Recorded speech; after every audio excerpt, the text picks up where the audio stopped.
Hello, everybody, and welcome to another edition of the Mirror Gaming Walkthrough. It is, of course, the weekly gaming news show full of spicy takes and juicy gossip, and we have got a Sony-themed news episode for you and some brilliant people to discuss all these things with. So, on today's show, we'll be discussing The Last of Us Part 2 is finally coming to PS5. Somebody might be thinking, oh, isn't it already playable on PS5? Well, no, not really. We'll dive into that. We've also got the PlayStation Portal immediately selling out and the ramifications of that, as well as Sony failing to block a lawsuit over PlayStation Store prices. But before we dive into all that, as always, it's time to roll the titles.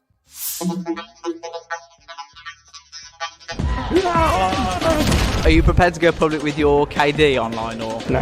Everyone thinks he or she is the best football expert on the planet. You see it in the back page of the Mirror, a deal agreed. I think the most important thing is just to have fun. What? 310? No, what button is it? Well, hello. We're ready to come for the W, yeah?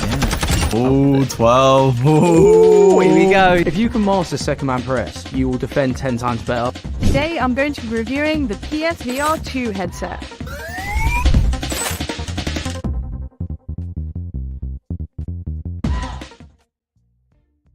Yes, we are back. It's another week. I took last week off, and you know why I took it off? Because I was still busy mastering Second Man Press. Almost getting there. Anyway, I'm Aaron Potter, gaming content creator here at Mirror Gaming, and it's my pleasure to say that I'm joined by resident TikTok expert and fridge detective himself. It is Matt Aldous. How are you doing, Matt? I'm doing good. I'm excited for the fridges to make a comeback. Yeah, we're going to or dive not all make into a comeback. Depending on where they are. Honestly, Matt, I think I speak for everybody on this podcast, but we're excited for The Last of Us Season 2 to start, just so we can have your Foley expertise put to good work again. Yeah, 100%. Me too. And I'm also joined by hardware expert and fellow gaming content creator. It is Jasmine Manan. How you doing, Jasmine? Yeah, I'm doing good. Busy week for hardware. I've come out of the Black Friday pits of hell to join you guys on the podcast today. I'm really looking forward to it. Well, we appreciate you coming out of the Black Friday mines, even just for a little bit, to discuss all things PlayStation with us. I've got my blue hoodie on. I've got my Sony pony subtitle below. So we're about to get into it. Scott McRae in the chat. He says 12. Yeah, that's right. Except it's not 12. It's 4 o'clock, Scott, but I'll let you off. So first story of the day. The Last of Us Part 2 is coming to PlayStation 5, but no PC version. So following the news leaking out around this remaster on the PlayStation Network, Sony and Naughty Dog have officially announced that The Last of Us Part 2 is coming to PlayStation 5 with the launch set for January 19th, 2024. This remaster features the expected improvements like graphical and frame rate upgrades and DualSense features. However, what makes this remaster so interesting are the new modes that are included. First off is the new No Return mode, which is a roguelike survival mode that lets you experience the game's fantastic gameplay without the need to play through the campaign. And then this mode also features new playable characters, some of which were previously never playable in the series before, much like Resident Evil 4. Then there's also the Lost levels, which will allow players to take a peek into early development versions of levels that never made it into the final game. Now, what sweetens this deal is that not only will you be able to pay for this piecemeal if you don't own The Last of Us Part 2 already, but those that do, you can upgrade your copy of the PS4 original for the small sum of $10. We don't know how much that's going to cost in the UK and other territories like Australia yet, but this is a pretty well-established Sony practice. I think they did it with Ghost of Tsushima and Spider-Man Remastered as well. JD Incinerators in the chat says, The Last of Us Part 2 was the most undeservedly polarizing game on PS4. Maybe we'll get into that. Before we get into this proper, can I just get a show of hands? Have we all played The Last of Us Part 2 here at all? Or I haven't played Part 2, no. No? Brilliant. Thanks for 1. coming to the podcast, everybody. It's been great. We'll see you next week. Next topic. Yeah. But obviously, Matt, you're someone who's deeply invested into the world of The Last of Us as well. And I remember those streams when Part 1 came to PC, and you didn't have a great time, if to put it bluntly. What? I loved watching that stream. I loved watching that stream. It was continuous, guys, I'm going to be right back. Guys, I won't have to be right back. It was because, obviously when it came out and it was remastered for PC, it was it was just full of bugs, in the straight off the bat. So that, I think it crashed 6 to 8 times And how long were you streaming for? So bad. Like maybe 3 or 4 hours. So, but I feel like there was something that I did on that stream that fixed it or stopped it crashing as often. And what was a shame was it was really good. The game itself was really good. Like obviously it's popular, but the fact, so I kind of don't have those fears for the PS5 remastered version, but if it does end up coming to PC, then I would definitely hold off until those issues have been sorted out. Well, I think I would hazard, I guess obviously none of us know this, but like I think it is very strange given that the timeline between when a PS5 exclusive is released to when it's ported to PC is constantly shrinking, and the fact that, you know, Helldivers is coming out in February, and that's a PlayStation first-party game. That's already coming to PC and PS5 day and date. And the fact that they're not doing this with the new PS5 port of The Last of Us Part 2 is a bit telling. I do feel like it can be a bit of a marketing strategy, though, to keep the game like in people's minds with the TV show. Like a lot of it, right. you know, releasing it on PS5, it brings the name back into the sort of the world, I guess. Yeah, it does feel like we're just constantly talking about The Last of Us. Yeah, the past and then sort of like year or two, it's just been The Last of Us, The Last of Us, The Last of Us. They're doing a good job. Pedro Pascal. And then you'll probably have the PC release either just before the TV show comes out, or in the middle of it, or maybe after. Well, last time it came out after, didn't it? Yeah, like the I show had think just it might be ended, after. and then bang, jump into this game straight away. So and then they're taking up the entire year of just The Last of Us, like being on the tip of everyone's tongue. I have to say, I can't recall off the top of my head. Obviously, we know that season 2 of The Last of Us is written and is coming, but I don't think they're anywhere close to like wrapping production at the moment because we've just left the actors' strike. Essentially, Yeah, that's been a problem, isn't it? So I don't know if that's going to affect. Obviously, it's clearly not affecting this game coming to PS5 on the game side, but you know, I imagine at the earliest we'll see this show come out towards the end of next year. Whereas it was the beginning of this year we saw the first season, right? So, it was this year, wasn't it? Yeah, it was. Yeah.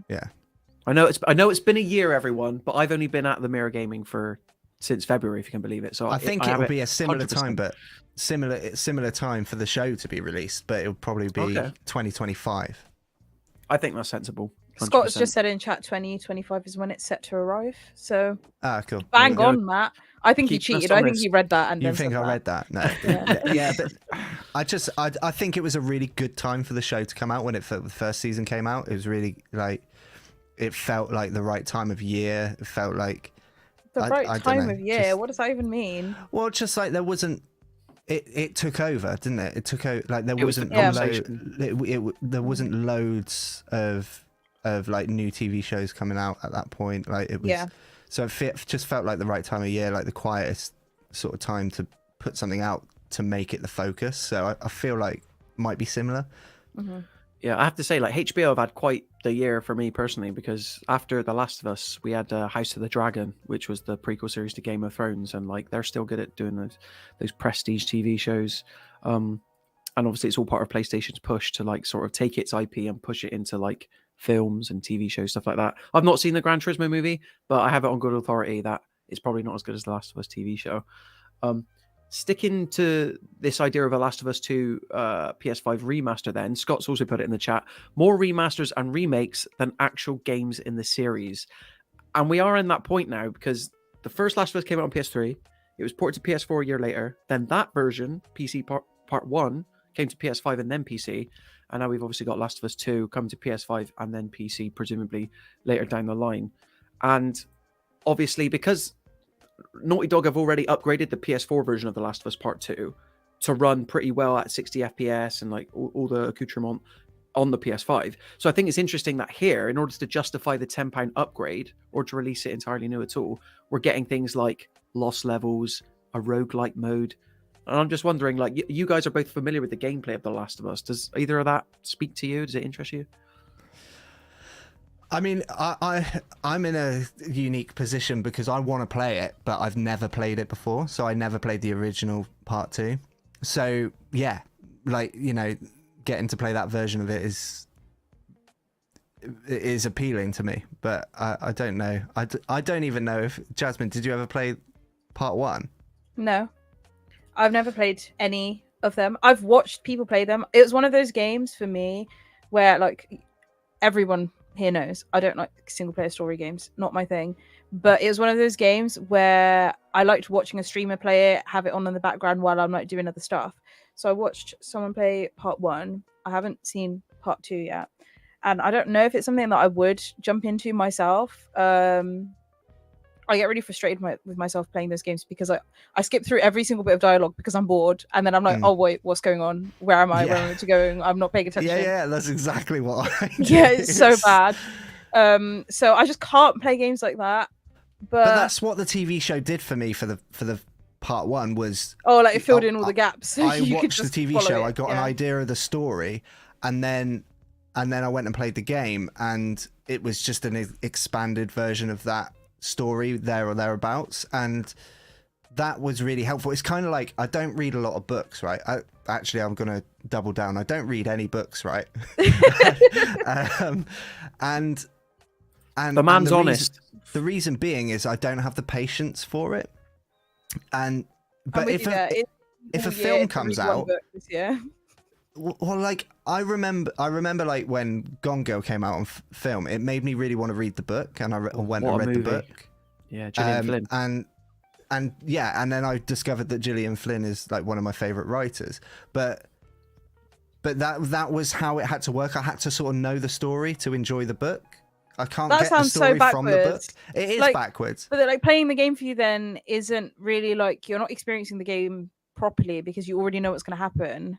So is it more of like what are you finding? I feel like I can get and more immersed in the story because I sort of know the story. So you can skip all of the boring dialogue bit. And it's like if you get bored at a certain part, you're like, well, I don't need to get this from the game. I can just enjoy the gameplay and the being immersed in like feeling like you're living out that TV show. Like that's kind of where the enjoyment comes from me. But when it's like you've got to play the game and get the story from the game, which is how it should be, don't get me wrong, I just find that I switch off a lot quicker. It has to be exceptionally good for me to sort of have the patience for it. That's do you know what I hate? While we're on the subject of storytelling in games, obviously The Last of Us is a very story-centric game, and I think that's why it translated really well to like TV show and like why it's lasted this long. But I much prefer the whole cutscene dynamic of something like The Last of Us, whereas I think about Cyberpunk Phantom Liberty from earlier this year, where you're forced like to watch people just spout dialogue at you from a first-person perspective. That is when I can sort of like align with what you're saying, Matt. That I just find you'd think that would be more immersive, but I'd much rather sit back and watch a beautiful cutscene featuring Joel and where you can see the white hairs in his beard, than do that. But like, just speaking personally, as someone who's played The Last of Us Part 2, I will say it's a very. If you thought the first Last of Us game got dark, and it did. Oh, that's some great ASMR there, Matt. I will say that. Oh, it was. Give us another beard scratch. Go on. Oh, he's pulled away. Yeah, that's good. Oh my god, yeah, that is good. I like that. I really like Foley that. artist. Look at it. God. Man knows what he's talking about. This game is like incredibly dark. So, and like I know that Scott's already brought this issue up like separately, but like I for one am not looking forward to that. When this PS5 remaster comes out in January, we're gonna get the whole debate again about is what Ellie's doing right, who's the bad guy. And yeah, as soon as they announced it, the first thing that I saw when I opened Twitter was literally Scott talking about, I can't wait for The Last of Us Part 2 discourse, like I can't wait for it, because obviously he loves just like speaking for the sake of speaking. And it was like, because I've never seen anyone play it, I don't know anything that happens in it. I literally gave it one search and I was like, okay, do you know what? I'm not even gonna like look into this any more than surface level first page of Google. This is insane. I'm going to wait until it comes out as a show, because I'm not even going to play the game or anything. I'm going to wait, because that's what I'm more immersed in with The Last of Us, is the show. I'm going to wait for it to come out as a show, and then I'm going to watch the show, and I'm going to be stunned. That's what I'm waiting for. Well, and I think they've said that this game is so long, it's like double the length of the first game, and there's a very interesting reason why it does that. But I think that Neil Druckmann has said, like, the second game is going to be 2 seasons as a TV show. And Matt, didn't you want to speak about like some of the potential casting like rumors we've heard Or like, haven't you done a couple of TikToks and stuff? Didn't they recently cast?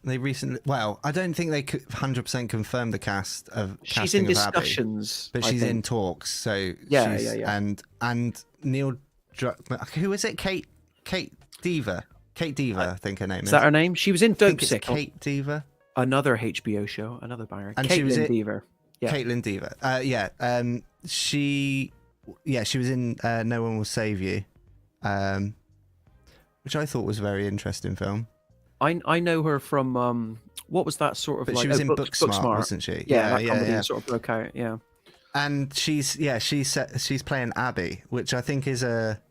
Do you two know anything about Abby at all? I don't know. All I don't know is any of these. Anything. What Abby looks like in the game, and to match the physical appearance, I think Caitlin Diva's gonna have to do. Well, some now work. I need to search it. Oh. What Abby looks like, unless they're departing like from what Abby sort of, they're not worrying about that aspect, but. Because I guess. Well, I don't think they are worrying about that aspect, right? Yeah, like, when you think about in season 1, that it wasn't like Pedro Pascal, and they weren't too worried about whether they were more worried about whether the actors could portray the characters, portrayals, rather than do they look like the characters. I know Scott's in the chat, and I don't know if he'd agree with me that like Abby's physicality is core to her like sort of like character arc and who she is as a person. That's what I've heard on the grapevine. There's a reason why she feels like she's feels like she definitely will be needed to sort of be able to physically look like the.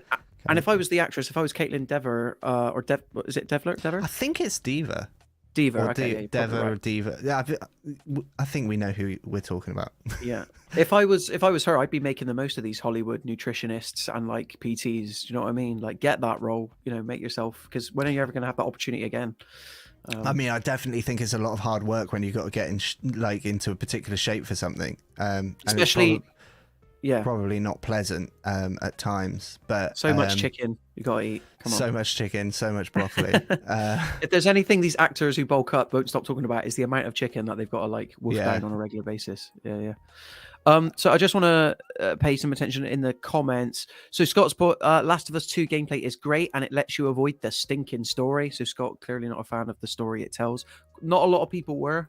Adam L, nice to see you, Adam L, as always. Says what we're all thinking. Says, can't wait for Matt to pick apart the Last of Us 2 show. He's going to be so triggered.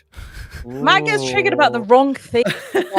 Yeah, like I get triggered about things that are so unimportant. Yeah, guys, did you know that a giraffe's not actually this tall? And it's like, okay, cool story, Matt. Like, that's not the point of the show at all. No, if we're talking animals, get ready for part 2. Yeah, it's so unimportant, but it's important to you, Matt, and that's what important matters. to me, and it takes me out. It's like such a simple thing that could have been changed, and it just takes me right out. But you're like the only person on earth that would ever notice something like that. Like, no one's paying enough attention to know that he's holding electric.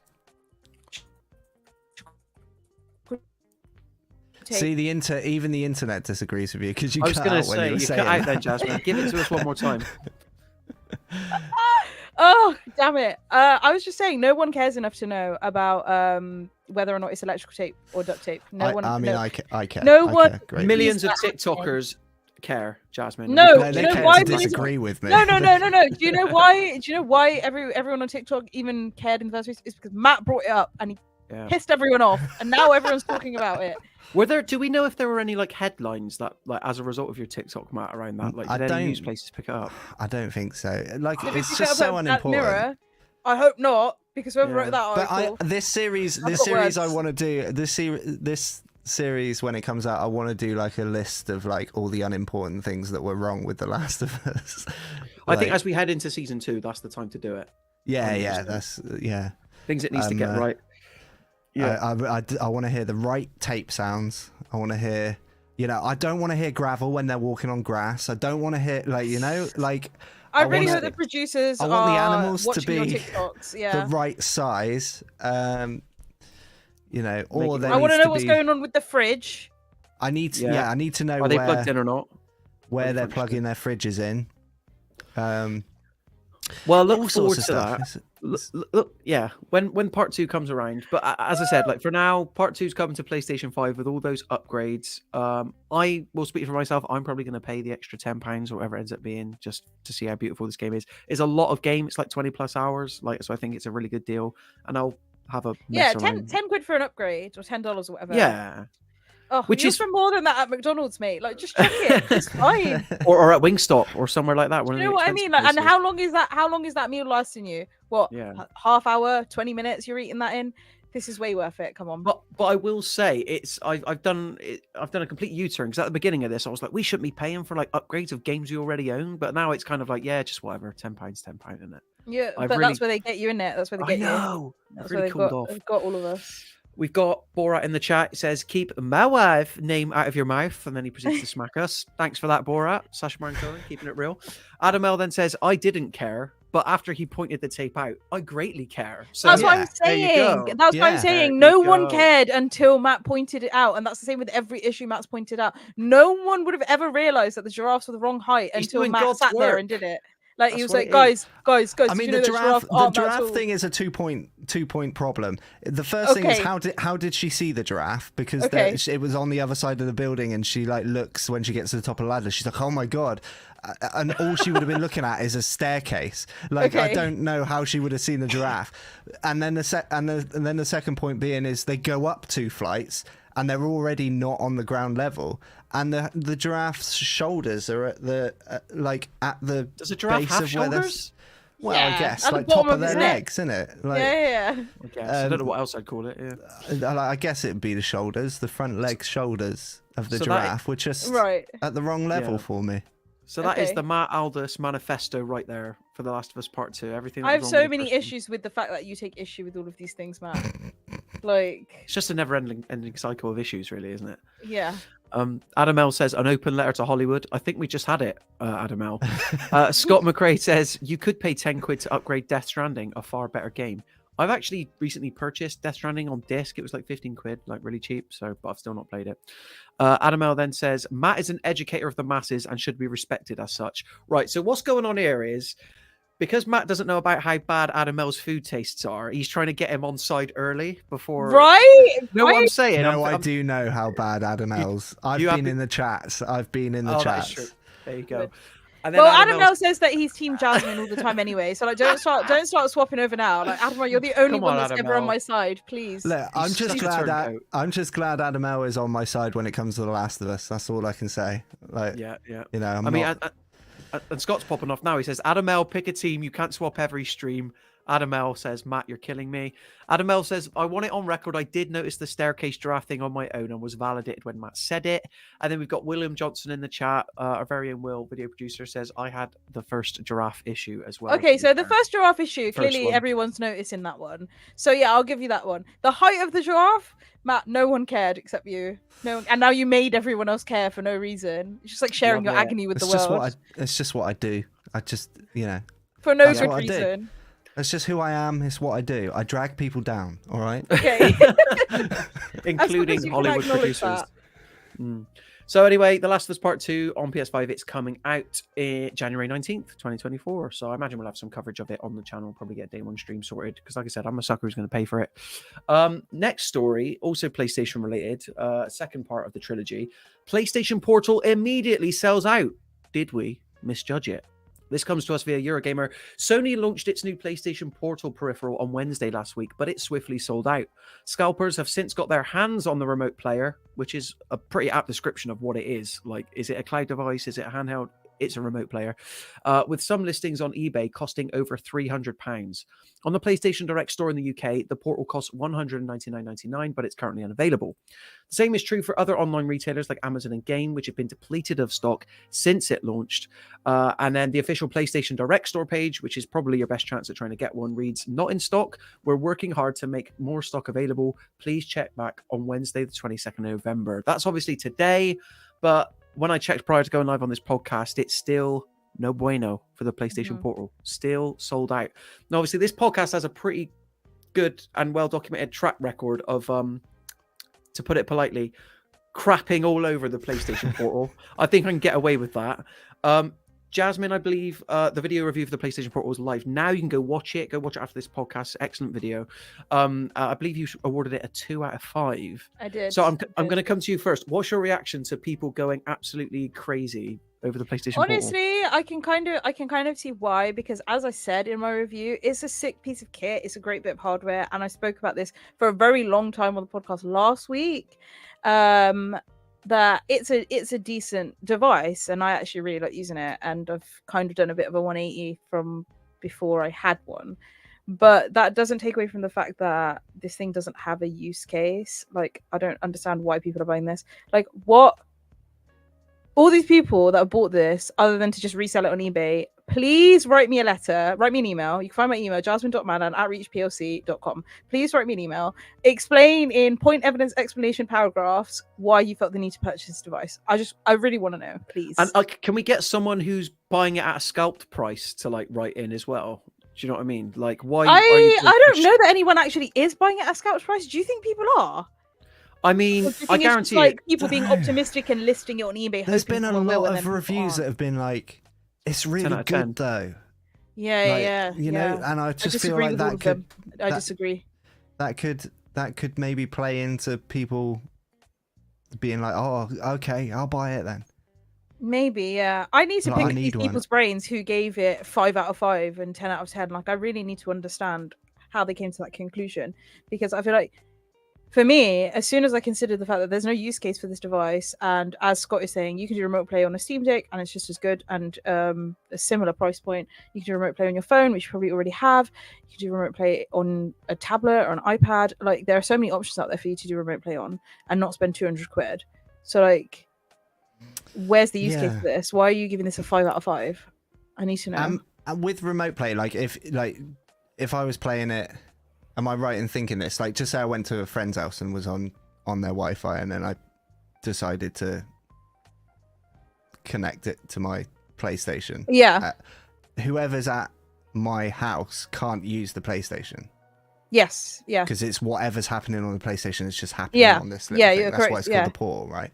Yeah. Which that's makes the same it with just... remote play. Yeah. It just seems like all they've done with this device is charged us a lot of money to do something that is like, and made it a bit easier for people.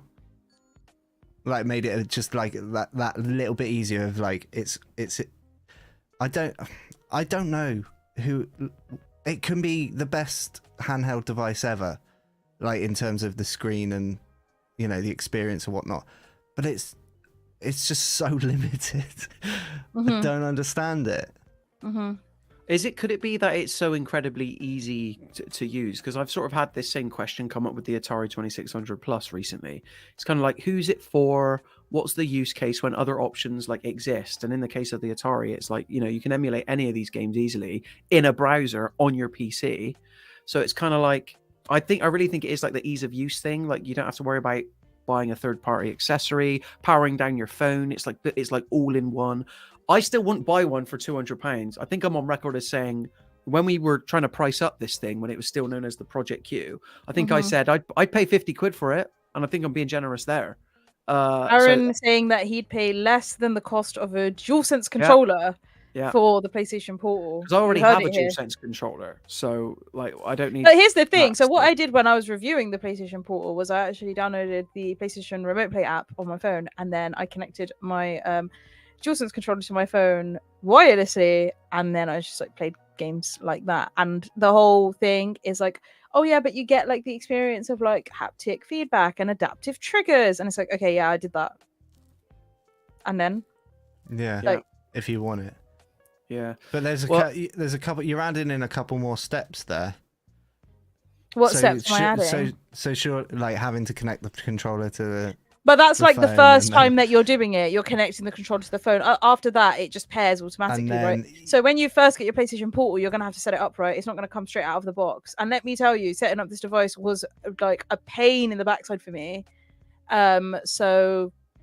Yeah, I know. I completely agree with you. Like in terms of that, and what I'm saying is if like, I feel like what they've tried to do is just make a device where you just pick it up and start. Like, so after you've set it up, because any like thing you buy, there's normally like a setup process.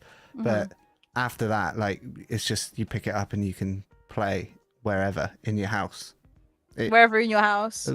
Yeah, wherever. But not too far away. Like, you know, if you're in the garden, just make sure you got your back against the wall. Yeah. Unlike so you can reach the Wi-Fi. Unlike what Shakira once told us, you cannot play it whenever, wherever, because you got to stay in your house. Dear. Anyway, I had to get a dad joke in there somewhere. Spot McRae still chiming in, says, "Didn't you tell me last week you would have been happy even if you paid 200 quid for it?" I don't know who that's directed at. I've since gone back on that statement. I wanna recant everything I said in last week's podcast, guys. Everything. Okay. Like most of it is valid, but I don't remember what I was saying, guys. I was just like starry-eyed. Yeah, you were high on the PlayStation Portal. But like, I still agree with most of what I said. Like, I think it's a really good device hardware-wise. But having like thought about it some more, I wouldn't spend 200 quid on it now. Yeah, I remember saying $89.99 is like my top price. As soon $129.99, I've now got to think about it. Like that's sort of. Yeah, so as like, you start getting into the hundreds. Yeah, like, but 200 is just like, I don't need it. Like, well, we got some commenters chiming in as well, including Adam L setting out his whole like 5-point retirement plan, it seems. So we'll get to that in a minute. But first, JD Incinerator says, "I'd rather buy a Vita again with copies of its worst games than get the PlayStation Portal." I'm absolutely with you. You have to start listing me some of these worst games, JD. I mean, Little Deviants. That was pretty bad. That was a launch title, but let me know. Adam L then says, right, strap in everyone. Okay. Adam L solved it. Because we've had about 8 months or maybe about 5 or 6 months. We'd be like, who is this for? And Adam L's I'm gonna debunk every single one that you say. So, one by one, let's go. Yeah. Okay. So he starts off by saying, Adam L, it's a screen and a controller for your PS5. It's fine. Then he says, this is it. Number 1, split screen play, 1 on Portal, 1 using TV, no cheating. Can't do that. It mirrors your PlayStation, so you can't have 2 separate players playing on each device. It mirrors your PlayStation exactly. So boo. Okay. Number 2, play on the toilet. PlayStation Remote Play on your phone. You've already taken your phone into the toilet. Do you know what I mean? That is true. That's a good comeback, actually. I wasn't expecting that. Number 3, they will be able to use the Portal screen for a minimap, inventory, UI, and screen for gameplay on RPG games. C.1. C.1. Number 4, PS5 on family TV. Family using TV, you can still play PS5. You can do that with your phone on PlayStation Remote Play. Yeah. And then Scott chimes in and says, your number 3 is just the Wii U. Except and it doesn't even do that. It doesn't even do that. Scott follows up by saying, love the Wii U, ahead of its time, gone too soon. I never had a Wii U. I really feel like I missed out. I didn't have a Wii U. My mum said it's just the Wii. I bought a Switch on the weekend. I can't believe you bought a Switch. I can't believe you bought a Switch. I've been wanting to talk about this for ages. I have to say, because all the handheld stuff going on, I was feeling left out, and I was like, I've been umming and ahhing for like 2 years about the Switch. Yeah. Matt heard the rumors that Switch 2 was coming out next year, and he was like, "This is the time, to get the original Switch." Mate, I've got to say one thing. If you were ever wondering if the Switch is still worth it, it is the best console I've ever owned. You know what I really like about Matt's purchase is that he did it the week before Black Friday instead of during Black Friday. No, it was a Black Friday deal. Early Black Friday deal. Oh, okay. Yeah, cool. I didn't actually pay any money for it. It was free. Oh, right. Wow, what a deal. No, it wasn't free. Chat. I didn't pay any money for it. It was like one of those like pay in 12 months. So I'm going to get Christmas out of the way and then sort it. But what games you been playing on it though, Matt? I need to know. Zelda Breath of the Wild mostly. The first. Okay. Oh, interesting. Yeah. And it's the most fun I've had playing a console game. Like, I can't believe I didn't do it sooner. I walk around the house and I keep saying out loud every so often to my wife, why didn't I do this sooner? Because I'm having so much fun on it. When there's so many evenings that I don't have anything to do and I can't find anything to watch, and I turn that on and I play it, and it's just a lot of fun, and it's chilled out. And now you don't have to play Warzone. It's fun. It's like actually enjoyable. And I've been going back, and I remembered like I used to go to my dad's house, and my stepbrother had a Mega Drive, and I got the Mega Drive emulator, and I was playing Shinobi Yeah. Oh, the Mega 3 Drive and, like, emulator is just- so cool. And Love it. Echo the Dolphin. I used to play that. I game love that no Echo one the has Dolphin. finished, because I nobody knows how to love get Echo past the the first Dolphin. level. I had Yeah. no idea how to play it, but I loved it. So good. Yeah, Mhm. and that was just, you know, it's just opened up a whole world of nostalgia. I didn't realize that's where all my nostalgia laid, was in the Mega Drive and the Super Nintendo, because it was other people's consoles that I mainly played. So you're subscribed to Nintendo Switch Online then? To access this stuff? I Did did that. Smart move. But it's well worth it.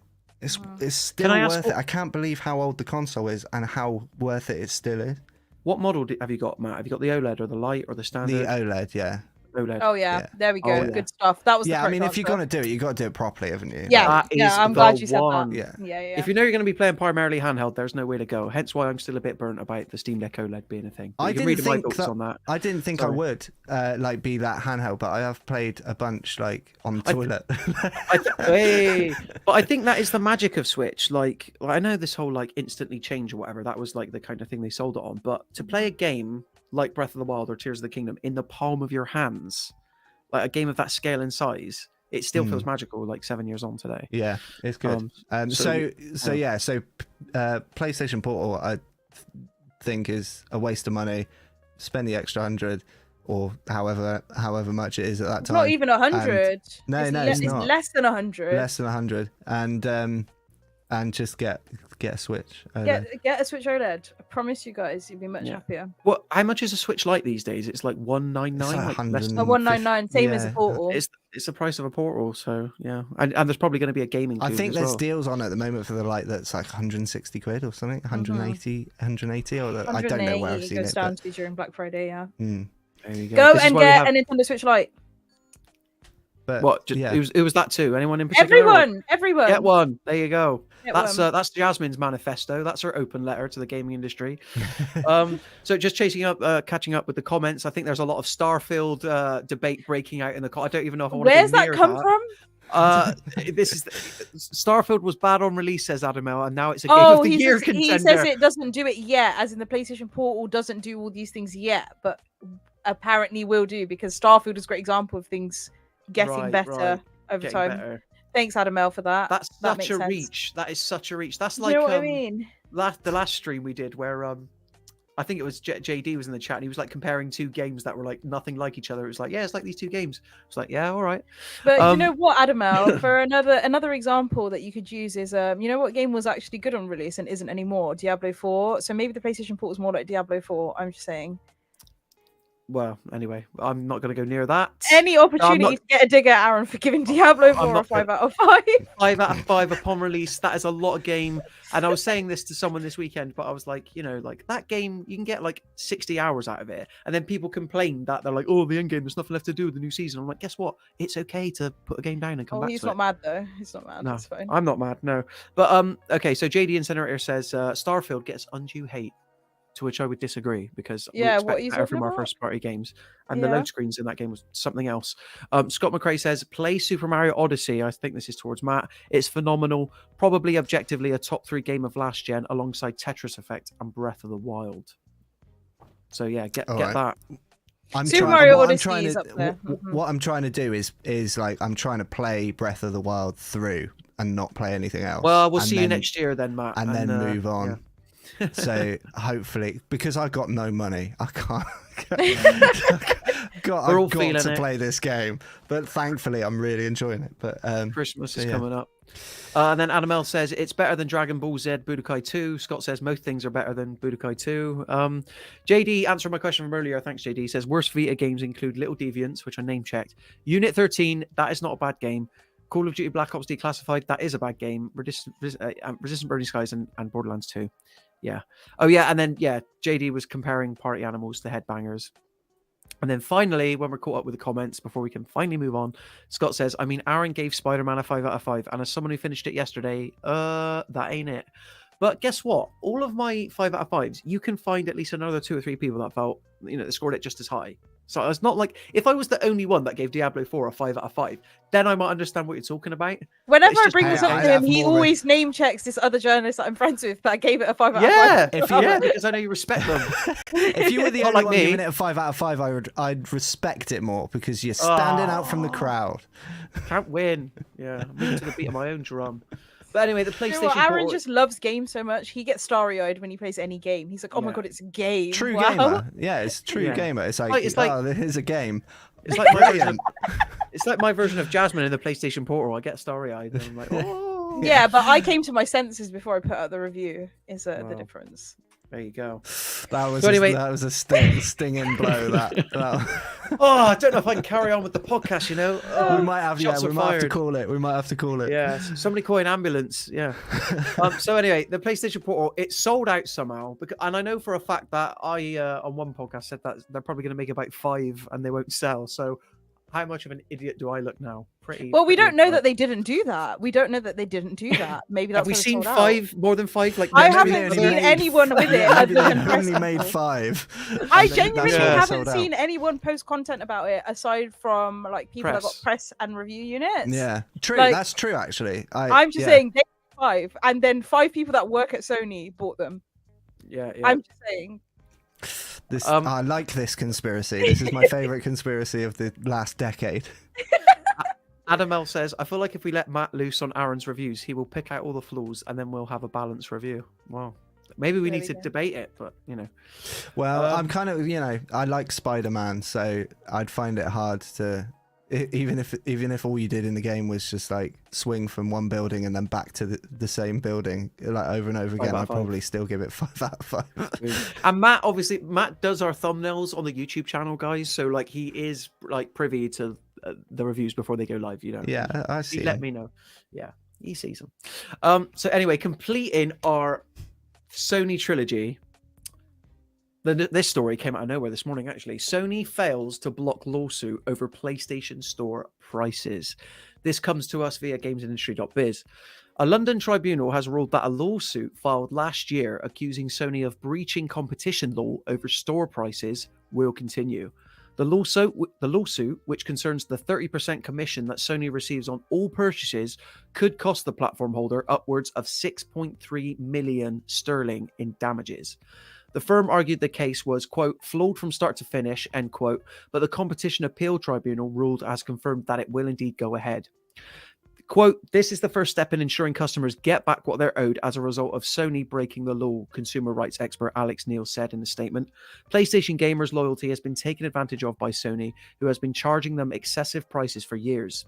She continued, quote, it is significant that the Competition Court has recognized that Sony must explain its actions by ordering them to trial.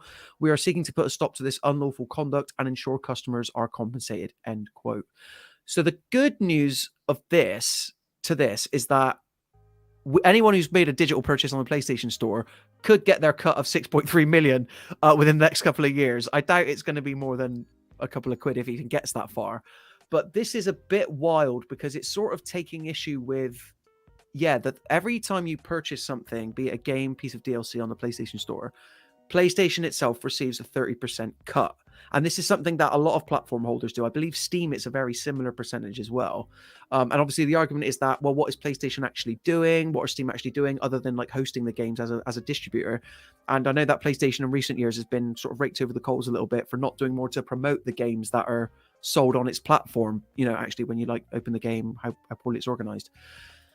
But I have to say, like, if this goes through, then it could potentially open up the likes of Xbox, Nintendo, and Steam to sort of think about how much of a cut they take and whether or not people are being overcharged for their games digitally. The last thing I'll say before I open up to the floor is that not to open up an old wound again, but this is why I'm such a big advocate of physical media, because you can buy something physically boxed for a lot cheaper than it is digitally day one on these stores. That's why I always do that. Anyway, enough of me waffling. What's our take on PlayStation potentially being sued and then fined for overcharging on its cut for digital goods? I just want to say, first of all, I know that £6.3 million is a lot of money. I know it's a lot of money. But after talking about the Microsoft FTC trial for ages, it sounds like pennies. Do you know what I mean? Yeah. It feels sounds like pocket nothing. change. Yeah, and it's 6.3 million. They'll be fine. They'll be fine. But that's like now I'm like thinking about it properly. I'm like, that's a lot of money. Like even for Sony, it's like I know that they're worth tons, but that's still like that's not nothing. It's a sizable chunk. Yeah. Yeah.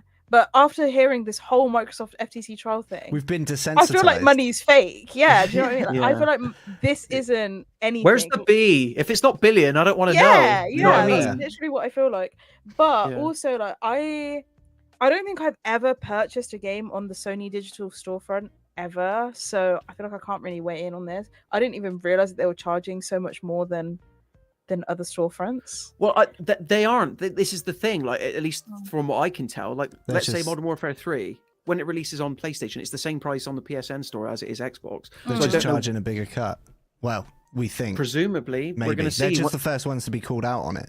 this when it goes to court. We're going to see what the breakdown is, but the clearly. So the how is that competition affecting customers? I don't understand. I don't know if I'm being really blonde here. I'm just really not getting it. So the competition tribunal, and let's not forget this is all UK based, so that's probably why the cut is so small, like 6.3 million, because that's the equivalent of what apparently somebody's deemed that the UK people that have purchased they are owed. So like that's another thing. Like if they're successful in being sued in this country, then I don't know what in territories like the US and Australia, other New Zealand, places like that, it could open up the floodgates. Sorry, Jasmine, what was your question? I completely lost my line. I don't get it. I don't like because why are customers who have purchased games off of Sony storefront entitled to any form of compensation if they're paying the same amount that they would be paying elsewhere? Like it's the same price. So according to the London Tribunal and the people that have brought the case forward, they've accused Sony, and it says here in the gamesindustry.biz article, accusing Sony of breaching competition law. So I don't know what the nature of that is, whether or not it's public. But it seems a bit dicey. And obviously, the tribunal has seen something evident in it if they're going to take it to trial. Okay, so we don't... That's the answer to my question is we don't know. Yeah, let's go with that. I'm right being confused. Okay. Yeah. I think it's still confusing. I think there's a lot of questions that need answering. Okay. So I'm not like alone in being confused. No, right because now. I guess because you the same as my thought is like, why does it matter to us what percentage? Yeah, because from what it sounds like it should be the developers them and the developers, not that are not entitled the to consumer. compensation. Yeah. So unless they're overcharging or charging for competition based, or still taking that 30% cut during like competition based like content, then I can't see why they would even be able to be a lawsuit. So I'm on a Push Square article now, which is also credit where credit's due, also discussing the topic. It says one of the arguments against Neil's lawsuit was that Sony isn't the only company to take a 30% cut of sales made from its digital storefront. The supposed cause of PlayStation Store's prices being so quote unquote excessive to begin with. Even though the digital age is upon us. They're the same as Microsoft and Nintendo. But here we go. Quote, this is from the article. Indeed, Microsoft and Nintendo do the same with their own console-based marketplaces. But again, that obviously hasn't stopped the lawsuit against Sony specifically from progressing to trial. So I don't know what competition law has been broken. Maybe they're arguing that 30% is too much to be made for how very little. Then that will cause a knock-on effect for all storefronts. This is what we're saying. Yeah. Potentially maybe the dumbest thing I'm ever about to say, but it is... You want to pay more money, Matt, don't you? No, surely you have to be part of a competition, or there has to be some element of competition to be able to break competition law. Otherwise, it's just consumer standards. Like it's not linked to competition. But if they've breached competition law, that's like running a giveaway. Do you think it's maybe that PlayStation 5 exclusive games typically come in at more expensive than games that are multi-platform? No, I don't think so, because the third-party publisher sets the prices, doesn't it? Like Ubisoft will tell PlayStation how much they want to sell it for, and they'll be aware of the cut that gets made. But I mean, Scott in the channel, not to give him too much credit, but he says, Scott, Steam is usually cheaper than PSN and Xbox for whatever reason. Yeah, so PC maybe they could point to also Steam cheaper. and say, well, if you're charging, why are you charging 60 quid for this game to PlayStation players when PC players are only getting this? Are getting a deal all the time. Street Fighter 6 was $49.99 on PC release and was always happens. Yeah, $59.99 for, but this is the thing, both Xbox and PlayStation, not just one. It's not like just PlayStation is charging more for it. It's both consoles. So where's Microsoft in this? You can only do one court. You can only file one lawsuit at a time. I would guess. Do you know what I mean? Like you don't want to be fighting on several fronts, do you? So maybe their plan is if they were successful with it, they had to pick one. They picked PlayStation. God knows why. You know, and now this Microsoft's already got too much going on with the deal. They don't have 6.3 million left to give them. They're done for. So obviously this isn't ever going to happen, but I looked up this information. So the last major acquisition that that PlayStation made, I would say is Insomniac Games, and they were $220 million. Oh, it's literally pocket change to them. So like this is a drop in the ocean. They could settle this, pay it, and that's it. But then if they do that, then they open themselves up to being, do you know what I mean? So they're going to fight this. And personally, I think Sony doesn't have anything to worry about, and they're going to win. As much as I'd like to get a cut of that sweet 6.3 million, and as much as I'd like to see digital games prices reduce on PlayStation and Xbox to the point that they are on Steam, I think that is the ideal outcome for the consumer. Is if just digital game prices get lowered, maybe it's the fact that because they're charging a 30% cut, third-party developers are like, well, they're going to take 30%, so we want to charge more. So they're artificially inflating the cost of games by doing that. And maybe that sets a precedent for everyone else to do it. And the outcome of this would be that they would have to take a lesser cut, which means developers could reduce the price of their games. However, you know, with the way things normally go, they just go, oh, great, extra money. You know, now that the prices stay the same, we're used to them. This is the argument, because like everyone, when we're slowly transitioning from physical to digital, which we're currently in the midst of, there's this like sort of like fairy theory that like, oh, once we cut out the physical chains, because digital prices won't have to compete with physical anymore, then the digital prices will be lowered because we don't have to pay the manufacturing cost to print the box, print the cover, then print the disc. All this incurs a charge, right? And yet physical copies at third-party retailers like Currys here in the UK, Amazon, Argos, whatever, are usually lower. It makes no sense.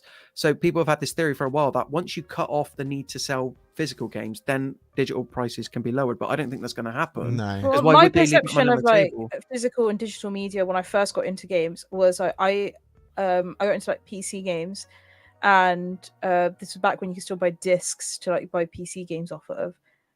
And I always remember, like, when I was in a shop and I saw like a PC game I wanted, my mum would be like, oh no, like go home and check if it's cheaper online first, because that was always the way back then. It was like cheaper to get a game on CD keys or on Steam than it was to buy the disc, because that's what makes sense, right? Because it's like they don't have to go through, like you've just said, they don't have to go through all of the process of producing the disc and branding it and everything. So that's what I always thought would be the way as we move forward. Like as we started moving towards digital media, I thought, okay, it'll be easier for them to like stick stuff on sale, like the Nintendo eShop. There's always sales in the Nintendo eShop. It's just not the way, and I don't understand. And I know that I always talk about this, and I can always talk about this. I know I get really angry about it. I just don't get it. I think it's just the way of capitalism to be like, you know, to generalize it. It's like everyone's goal as a company, PlayStation, Xbox, is to have a captive market. That's everyone's end goal. That's what they're trying to get to. They want you to have no other choice but to buy from them. So the moment they're able to maneuver things into that, they can then charge whatever they want. That's the danger. Yeah. That's what's dangerous, is when you take away the ability to buy games from, like, physically, from, you know, from in store, from even places like CD keys and stuff like that. Like if you could only buy games through the PlayStation store, then they can charge whatever they want. Like everyone can charge, and that's the end goal, because it gives them I mean, we know it happens, because go to a service station and buy a sandwich compared to in town. It's the price is just so astronomically different because there's no other option. And that is what I find scary about this whole thing with digital stuff, because it makes the ability to move towards a more captive market a lot easier. But that's another thing, is that the digital market is required. It's so necessary for like indie titles and stuff. Without a digital market, so many indie titles that you'd never ever hear about them. Yeah. There'd never be any way for them to be published.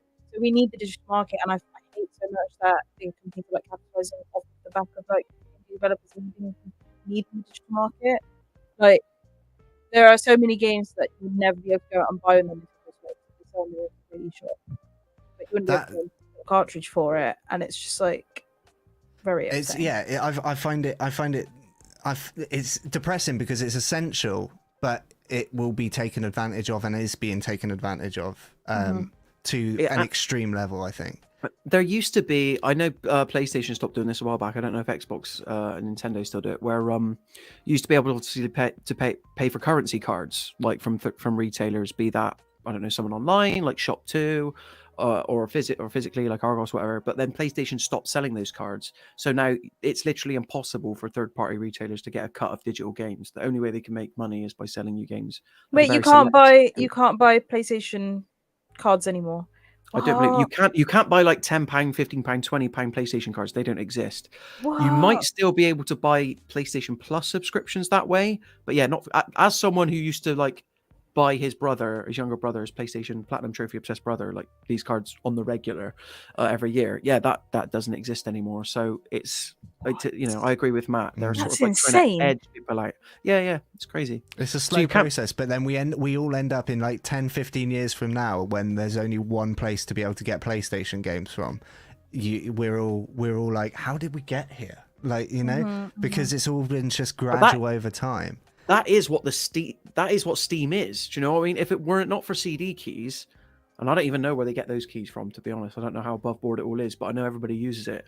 Like, because you'd be silly not to Jasmine's point. But there is no equivalent of CD keys to PlayStation and Xbox for the most part. And if there is, it's a very slim pickings, isn't it? Yeah.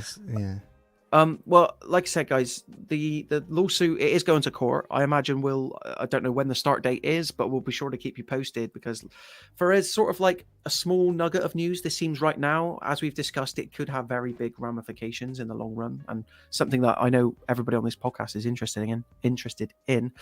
We're about to wrap up the show, but I do want to thank everybody who's been commenting. So we've got Fairly Geeky who's watching. I think that's a new viewer. At least I've not seen you before, but thanks for joining in. I would 100% get a Portal if I could justify it at the moment. Looks good, says Fairly Geeky. But what is it about the PlayStation Portal that does it for you? Let us know. And how would you possibly justify it? This is the real question. How could you ever justify something like that? I want to know. Stop dancing around it, people. We want hard evidence. Adam L says, that's a question. Why is Jasmine always shocked on all the thumbnails and Nathan always doing the "whoa" face? I mean, this is the man to talk to. This guy Matt here can only work with the images we provide him with. I just want to say, okay. Yeah, that is true. We have been barking up Nathan's tree for months to get new thumbnail headshots over, and he doesn't do it. So bring this up with him. I bet the new ones he sends over, he's wearing the same shirt as he is in and the old ones. And making the same face. Yeah. Just the beard's a bit more, a bit more pronounced, maybe. Fairly Geeky says, isn't this what Epic sued Apple over? I don't know if that's still going on or not. Yeah, I'd have to look into that. That was about the closed ecosystem thing, because I remember Fortnite was caught in the crossfire, wasn't it? And people, they took Fortnite off of iOS. Okay, thanks for that. Flashbacks. JD Incinerator says, imagine PlayStation were taken to trials where they got to complete every stunt in all the trials games without falling off / crashing. JD is in his own world. JD is really in his own world all the time. I mean, normally I would say Jim Ryan, get him on a scrambler, and then we'll see him do it. But Jim Ryan's not even at PlayStation anymore, or he won't be. Scott says, I think it's weird that actual good games like Street Fighter 6, Yakuza, etc. are all sitting around 50 at 60, while trash like whatever Ubisoft or 2K puts out is up at 70.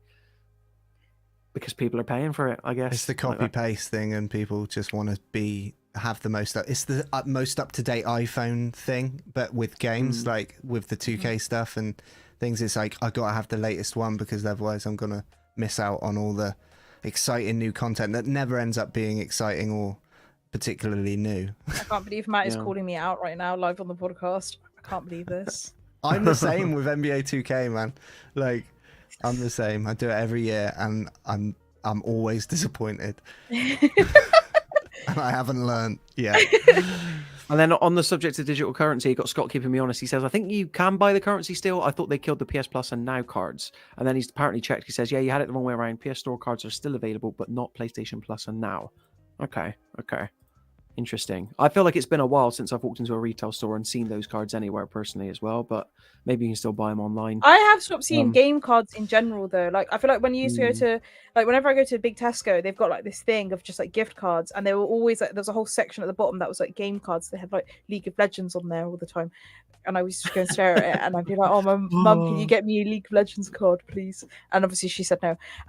But now you don't really see that anymore. The like game section is getting smaller and smaller, and now it's just like Nintendo eShop or whatever. Yeah, so it's crazy. It's slowly getting rid of. It's definitely not going the right way. It's going the other way. And it's just all John Lewis gift cards now. It's like, what am I going to do with that?